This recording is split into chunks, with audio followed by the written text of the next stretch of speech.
Hello everyone, it's me once again, and today I'm going to discuss about something new, though it's a basic economics topic, and the topic is very important. And today we are going to discuss about the market force of market force of demand. Usually we know as demand. It's a basic term of economics, which is very important to know. Very important if you are a beginner in economics. So let's say, what does actually demand means? Demand is nothing. It just means what you actually want or what the consumer of a society actually wants.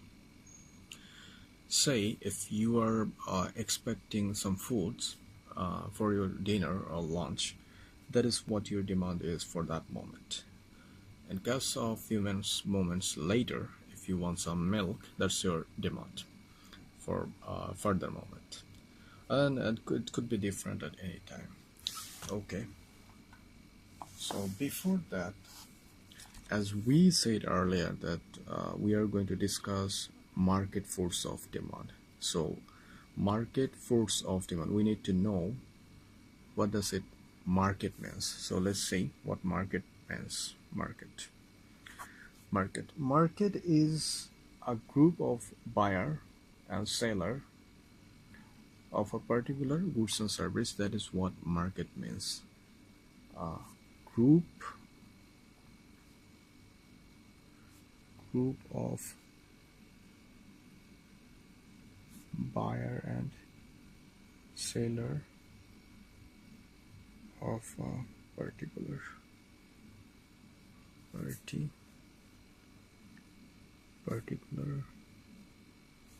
goods and service. So this is what market actually means. So in the market we have both demand and supply. So we are not going to discuss about supply in this video. You may get it and further, but today we are going to discuss only about the demand. Market demand, maybe consumer demand. So as this is a basic concern, we are not going to go very much deep of demand. Just only the basic concept we are going to discuss in this video. So let's see something important. We are going to discuss first something important before we are going to discuss what is demand is. The number one, we are going to discuss about the law of demand. Well, it's a very important thing to know the law of demand, because lots of people actually make a mistake to saying the law of demand. Well, it's a very prime thing that you need to consider very sharply to know this law of demand. So what is law of demand means? Law of demand claims that other things equal or remain same, the quantity demanded of a goods falls when the price of goods rises. If we write, let's see, other things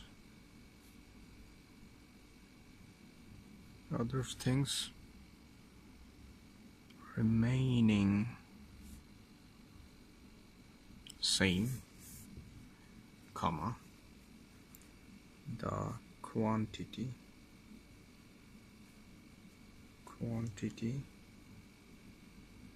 demanded of a good falls when the price of the good rises.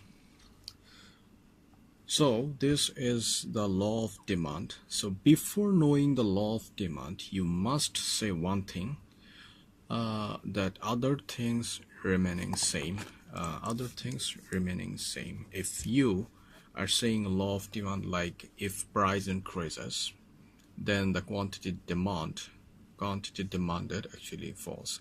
That's not actually the law of demand. If you want to say the law of demand, you have to mention that other things remaining same or ceteris paribus. In economics, this word is known as ceteris paribus. You can say ceteris paribus, or you can say other things remaining same. In the law of demand, you have to mention this ceteris paribus or other things remaining same. Otherwise, the law will be incorrect. It will not be same, or will not be considered as a law of demand. Okay. So in the law, we are seeing that ceteris paribus or other things remaining same. The quantity demanded.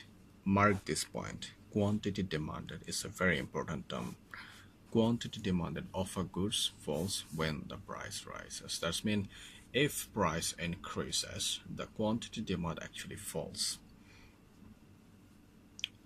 On reverse, it would be the same. If price falls, the quantity demanded will rises or increases. Well, as I marked in here, notice this is quantity demanded. So it has something in here. What does quantity demanded actually means? So note in here. Number 2 is quantity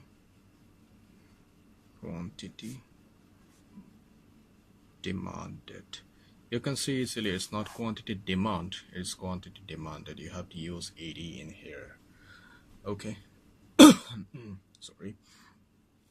Quantity demanded means actually the amount of goods that a buyer are actually willing and able to purchase. Okay, if I write the amount of a good that a buyer is willing and able to purchase. Okay, so this is what the quantity demanded means.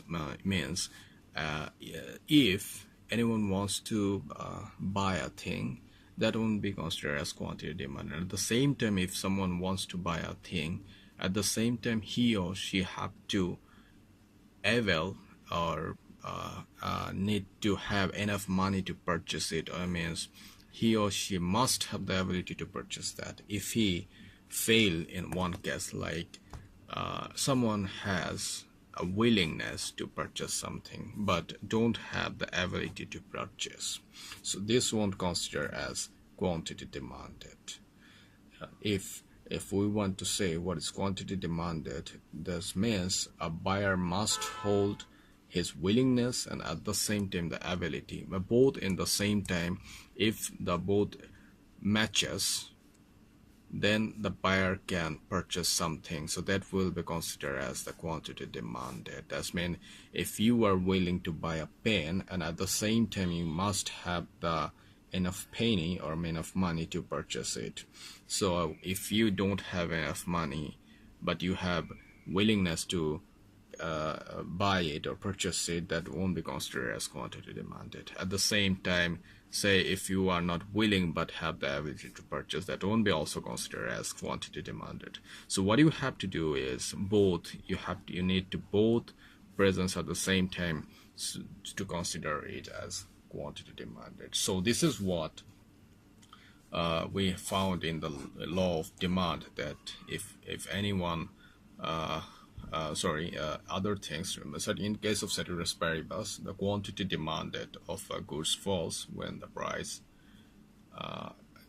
goes rise or price increases, and reverse it the same. If price falls, the quantity demanded actually rises or increases. So this was two things about key basic demand. So we are going to know something about the different. Number third thing is, and Number third thing is demand schedule. Demand schedule. What does demand schedule actually means? It's not that much important, but as a basic learner, you must know or get idea about demand schedule. What does it mean? It actually means a chart that expresses data of demand against the price. Thus mean a chart that is expresses the quantity demanded against price. That is what demand schedule is.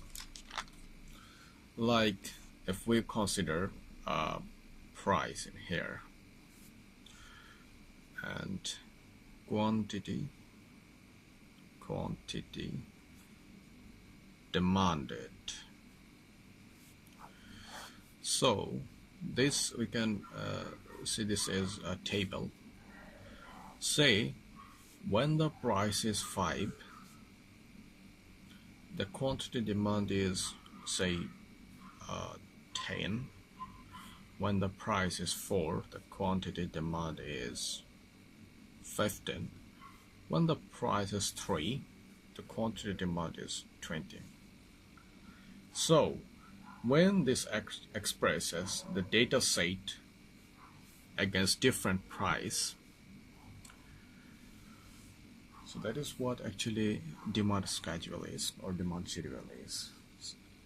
So this is how demand schedule actually expresses the data of quantity demanded against price. And this is related to something called demand curve. Demand curve, number 4. These two are actually related. How is this related? Let's see. Okay, in the number 3, we're saying about demand schedule. Demand schedule is expressing or showing us a data bundle against price of quantity demanded. So what is demand curve? Demand curve is a group of relationships, a graph that expresses the relationship between price of goods and services and the quantity demanded of that goods and services. That's mean that curve that is expressing the relationship between price and the quantity demanded of particular goods and services. So if we have the relationship here, as we are seeing this, the data is expressing the relationship of simple data against price and quantity demanded. So we can set this in a curve. So as I say earlier, that no graph is valid until you denote both exist. So in case of demand, y-axis is actually denoted by P. P means price, and x-axis is y means y-axis is actually denoted by P, I mean price, and x-axis is denoted by QD, that indicates quantity demanded. So QD actually denotes quantity demanded. Okay, so both in case of demand curve, the we can express first the point. But first let's identify the points. So here we can see 5, 4, 3. Prices are 3, 4, 5. Okay, let's guess. So let's indicate 3, 4, 5. Okay, and quantity demanded units are 10, 15, 20. Okay, let's guess. It's 10, it's 20, it's 15, and is 20. So when the price is 5, quantity demanded is 10. That's mean this is how it looks. Okay, and second case, when the price is 4, the quantity demanded is 15. So this will be the intersection in here. In case of price 3, the quantity demanded is 20. So let's indicate the point in here. So this is our graph looks like. So you can see it easily that we are finding some 3 points, which indicates saying different quantity demanded against different price. So if we connect these points together, let's connect. Okay, this is it. So this is our demand curve. So new one is our demand curve. That curve intersect all 3 points is our demand curve, and we can see this curve is actually downwarded. This curve is actually downward sloping. It's not upward, it's downward sloping. In case of downward sloping, it indicates that it has negative relationship between whatever we mentioned in both axes. In case of demand, we have price and quantity demanded as our variables, where price is independent variables and quantity demanded is dependent variables. So in this case, we have a negative relationship between price and quantity demanded. What does negative relationship means? Negative relationship means actually if one thing increases, the other thing will decrease. Say, if we can easily see from this curve that when the price is 3, the quantity demand is 20. In case of price 4, I mean if the price increases to 4, the quantity demanded actually decreases to 15. When the price increases more to 5, the quantity demanded actually decreases to 10. And the other hand, if we say when the price is 5, the quantity demanded is 10. If the price decreases to 4, the quantity demanded actually rises to 15. And if the price falls to 3, the quantity demanded actually increases to 20. So this is what our demand curve is, and we can easily see the demand curve is negative expresses the negative relationship between price and quantity demanded, and at the same time this demand curve is downward sloping. Now let's consider how to get the market demand. What we have got the previous one was actually individual demand. Say if one curve we express P and QD. This is actually an individual demand where we can denote that when price is 5, then quantity demand is 6. So this is an individual demand curve. So in case of market demand curve, if we want to get the market demand curve, we in the market there are large amount of individual exist, not only one. So if we want to get the market demand curve, then we have to sum all the individual demand curve and get the ultimate demand curve considered as market demand curve. So let's consider in our market there are 2 individuals.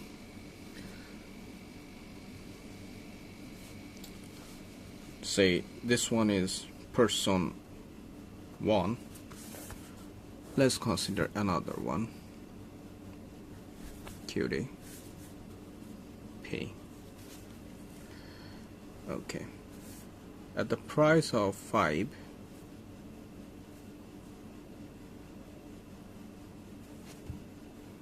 he has lower demand than person 1. Let's consider he has 4 unit demand of goods and services in the market according to his income. So we have two person in our market, and we have two individual demand curve for both of them. So how to get the market demand curve? Let's consider how we're going to get the ultimate demand curve. So this is we are going to draw the ultimate demand curve considered as market demand curve, QD. So here we can see that price actually didn't change, because in the same time no commodity is going to sold in different price. So if you are going to purchase any book which cost is $200, and if you purchase with $200, your friend is not going to purchase it with $210. Your friend also are going to pay the $210. Sorry, $200. Your friend won't need to pay $10 extra, as the price of the commodity is $200.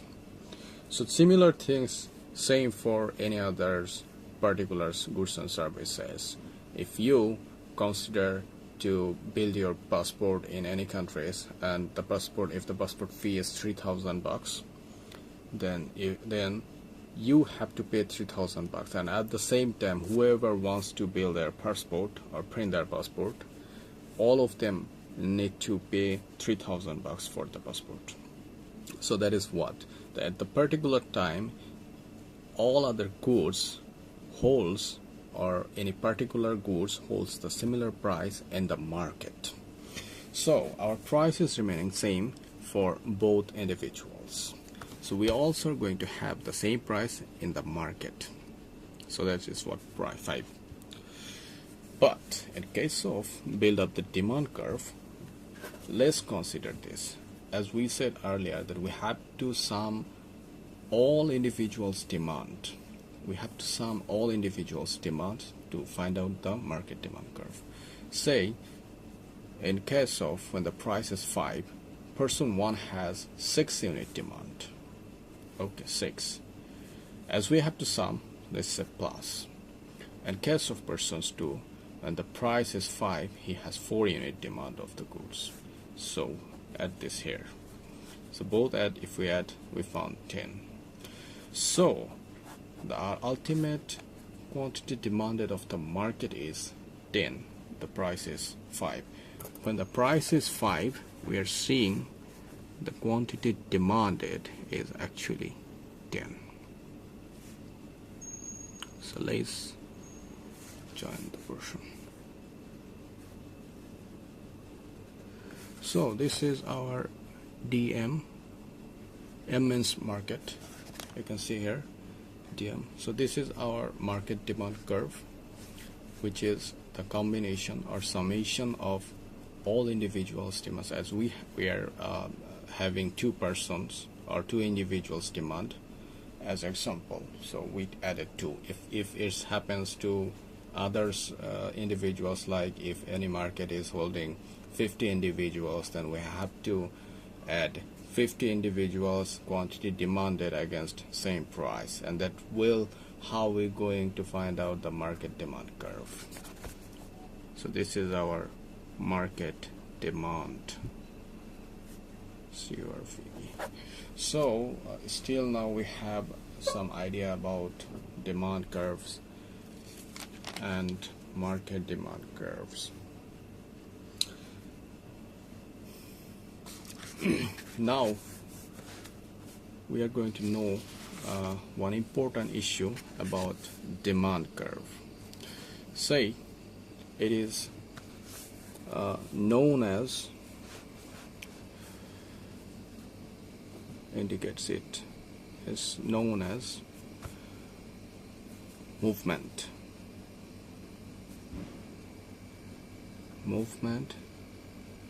along the demand curve. This is one thing, movement along the demand curve, and second one is shifting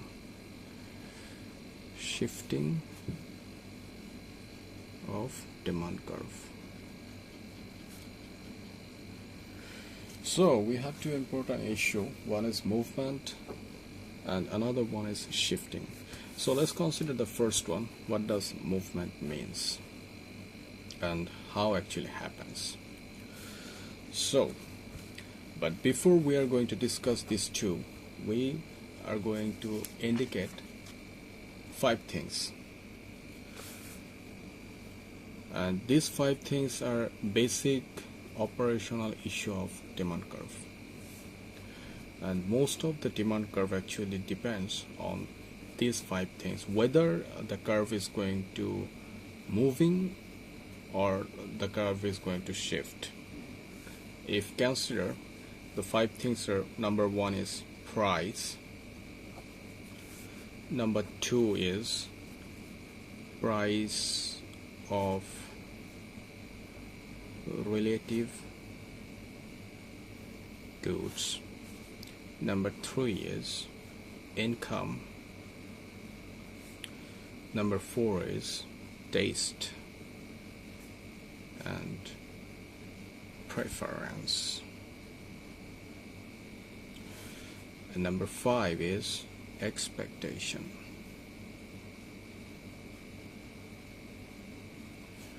So these are the 5 key ingredients of demand curve.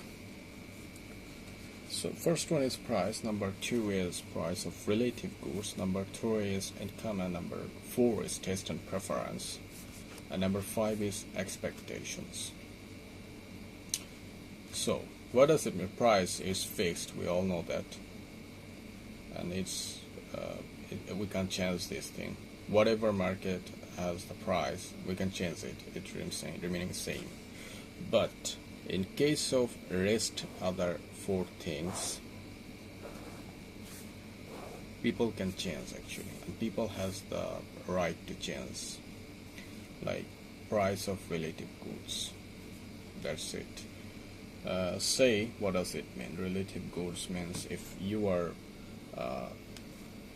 if you are think the price of coffee increases and the price of tea is lowest than coffee, so you can choose and you can shift your demand curve. You can choose between tea and coffee. Income is a number 1 fact. Like if your income increases, you can increase your demand, or if your income decreases, you have to decrease your demand. Taste and preference is actually depends on you. If you don't want to do something, or if you want, like if you are a chain smoker but right now don't want to smoke, so your demand actually going to fall. And how it's work, I'm going to show you later. Expectation is, it's very simple, that expectation can change your demand. Like if you're expecting something but didn't get it, so the demand curve for that element may goes down for in case of you. So we must try to remember these 5 things, because we need these 5 things right now to know about, or to discuss about the movement and shifting of demand curve. Let's consider the movement. What does it mean? So movement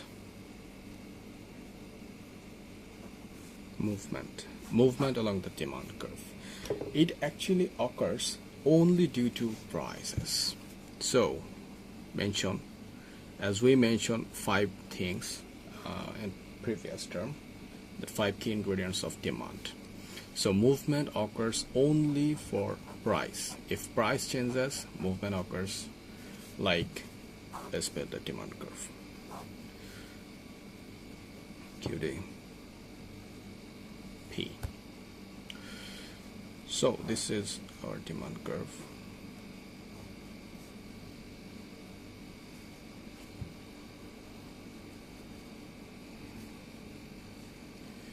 Let's denote with A and B for both points, and this is our demand curve D.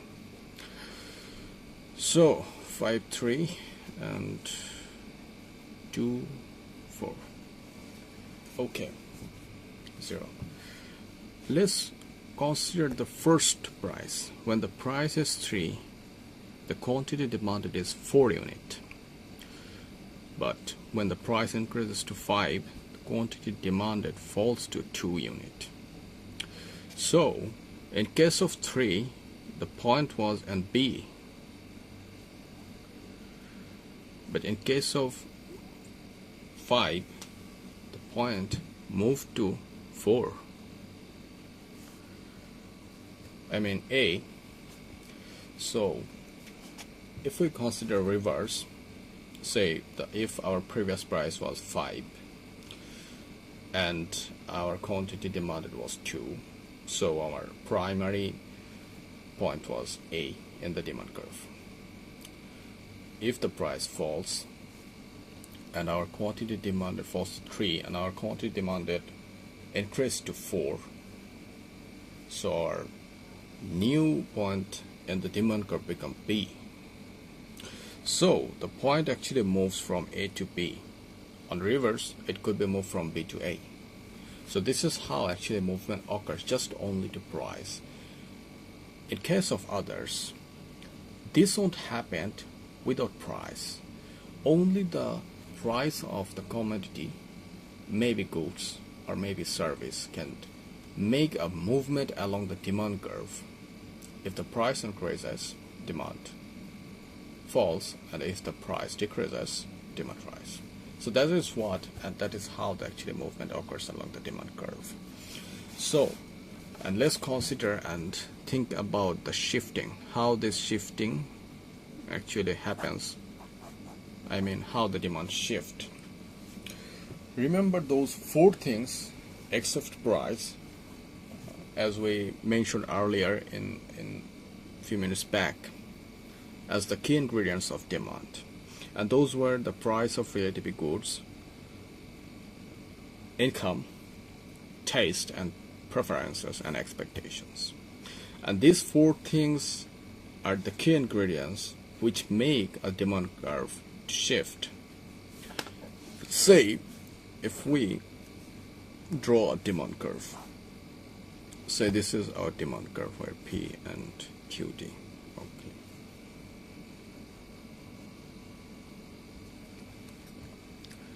This is our demand curve D. Say if your income increases, income increased. In case of income was one of those 4 ingredients I mentioned earlier. So if income changes, like let's consider your income actually increased. So do you think you are going to consume the same? Of course not. You want to consume more. So how is that going to happen? Say if your ultimate, if you have I don't know, what is that? So if you your income increases, so ultimately your demand actually increases because you want to consume more. So if you want to consume more, what happens? This is the demand curve. This won't make any movement along the demand curve. What it does, this actually shift the curve upper as your income increases. So let's denote it as D1. So if the price remaining same, let's consider it was 5 units against, and your previous demand was 2.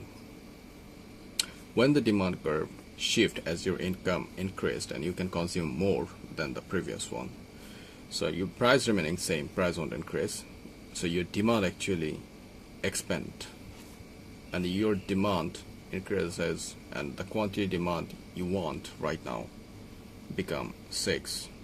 It's just example, don't consider it seriously, but just watch how actually demand increases just due to income. As your income increased and the remaining or same price, your demand actually increased. No, we don't have to change the price, but demand increased. So this is how the shifting occurs in the demand curve. On reverse, if you say that in previous your income was more but your income decreases, so what would you do? You must decrease your consumption level. So if our D, the previous first thing, and let's consider the price was 6 against price 5, so your income decreases, what would happen?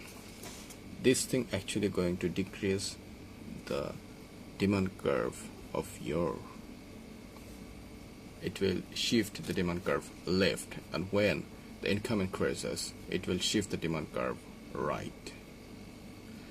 So what is happening in this case, as we are seeing, the intersection is here, so this is how much you are going to consume. So you can see that when the income changes of yours and it decreases, the quantity demanded actually decreases to 6 unit to 4 unit, but the price and the market is remaining same, but the quantity demanded of yours actually falls just due to your income decreases. This is actually the same case of the price of related goods and services. Say if you have a largest demand curve for coffee and you want to shift to lowest demand curve in tea, so that is what it will shift to the left. And if you want to move to coffee from tea, that will make a shift to right, because and everywhere coffee is much expensive than tea. Okay, in case of taste and preference, this is remaining same. If taste increases, it may this may lead right shifting to the demand curve, or decrease may lead left shifting to the demand curve. And at the same time, it is similar for the expectation. So whatever happens, demand curve actually can shift either right or left. In case of right, the quantity demand actually increases. In case of left shifting, the quantity demanded actually decreasing.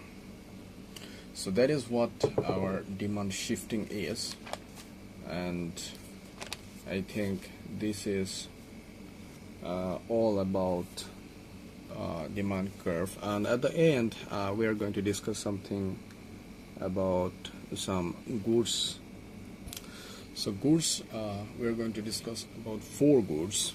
Number 1 is normal goods,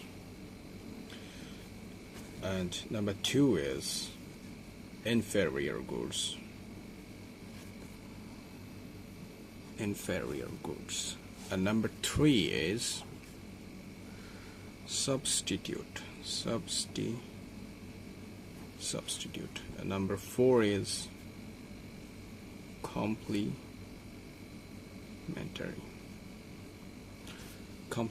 goods. So what does normal goods actually means? Normal goods is those goods that if, let's consider, your income actually increased, so the demand of this good will increase. Is the normal goods. If your income increases, the demand for these goods will increase also. In case of inferior goods, if your demand increases, this will lead and decrease of these goods. Like if you are a passenger of bus, you usually board on bus, but if your income increases, you are not going to board on bus, you want to board on taxi and get a better opportunity and better service. So if your income increases, the demand for bus actually decreases in case of you. So we can consider the public transport bus as inferior goods. So on the other hand, normal goods are those goods that when your income increases, the demand of these goods also increases. Like what we can say, it could be food. If our income increases, we start to consume more foods. So like if in case of fast food, if you are not a hygiene geek, or if you don't want to be healthy, you are going to consume more fast food when your income increases. So we can consider this thing as normal goods. Number 3 is substitute. Substitute means those good actually which if the demand of one good actually increases, the demand for another goods also increases. Say if when you are going to purchase a pair of shoe, you are not going to purchase one shoe at a time. You have to purchase a pair. That means one for your left feet and another for your right feet. So these two are going to consider a substitute good, that you have to increase, or you must hold a strong demand when if you have one, and you must hold demand for another one, because you can't use one shoe at a time and you can use another shoe, another set of shoe in your other feet. A pair of shoe is a substitute, and both shoe are considered as a substitute element. If you wear one shoe in left, you must have to wear another shoe on the right. So these two are considered as substitute goods. Okay, in case of complementary elements are those elements like if demand for one thing is increases, then the demand for another thing actually decreases. This is what complementary goods are. Like we can easily example tea versus coffee. Both are similar, and people can choose between tea and coffee. If one chooses tea, he is not going to get coffee, and if another one is going to choose coffee, he is not going to choose tea. So this is it, and this is the best complementary goods example of goods, I think, or I believe. Say if the price of tea increases, people may shift to coffee if the price of coffee is lower than tea. On the other hand, if the in the same existence level, if the price of coffee is much larger than tea, then people may get used to with tea and don't want to drink coffee. So this is what a complementary goods means, that if the demand of one increases, it's not necessary, or is that the demand of another thing is going to go down. So this is it. This is all thing about demand curves, basic demand curves. So this was about the demand, basic ingredients of demand.